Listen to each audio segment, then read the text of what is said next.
Hey, I want to talk to you guys today about something that I really think will make a difference in your life. It doesn't matter what area of your life it is, if you kind of put this into practice, I think it's going to make a difference. And it's this distinction that was made by Anders Ericsson many years ago. He was a psychologist that really focused a lot on human performance. And he made this distinction between what he called deliberate practice versus regular practice.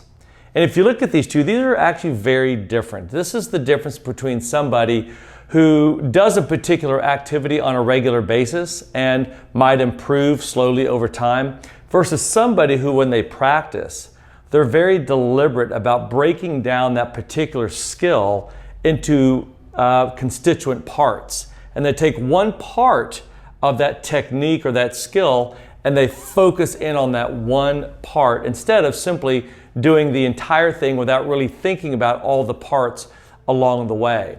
This is why when you see somebody who looks like they've mastered something, I don't care whether it's a sport, maybe it's tennis or golf, or you watch somebody who can play the violin or the guitar or sing, you look at these people who make these amazing performances look effortless. And we really stand in awe of people like that and think, wow, I would love to be able to do something like that. And the reality is, in virtually every case, these people have spent hours and hours doing not just regular practice, but deliberate practice.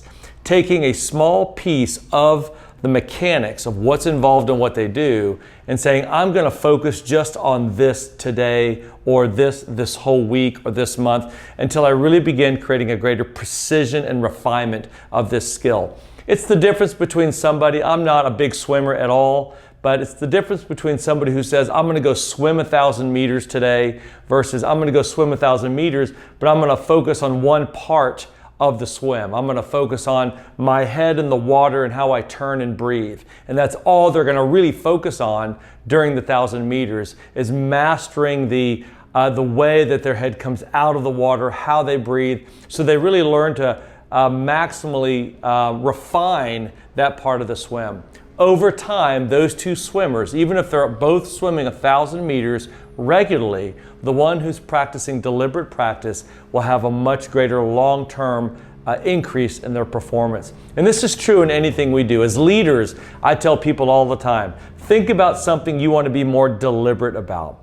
Maybe it's giving praise and recognition because it's something you don't do very often or very well.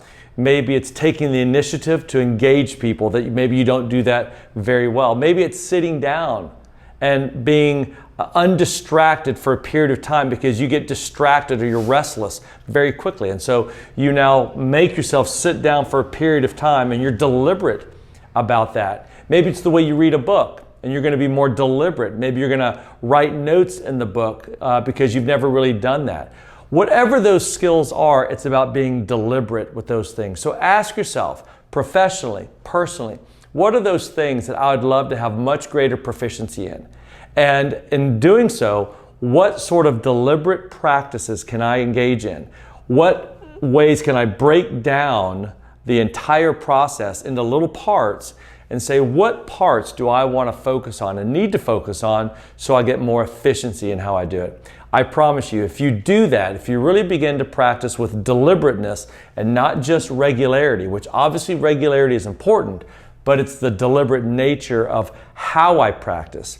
You know, practice doesn't make perfect, practice makes permanent. Deliberate practice makes perfect. And so let's make sure we're practicing with something very specific in mind, and I promise you it's something you will not regret.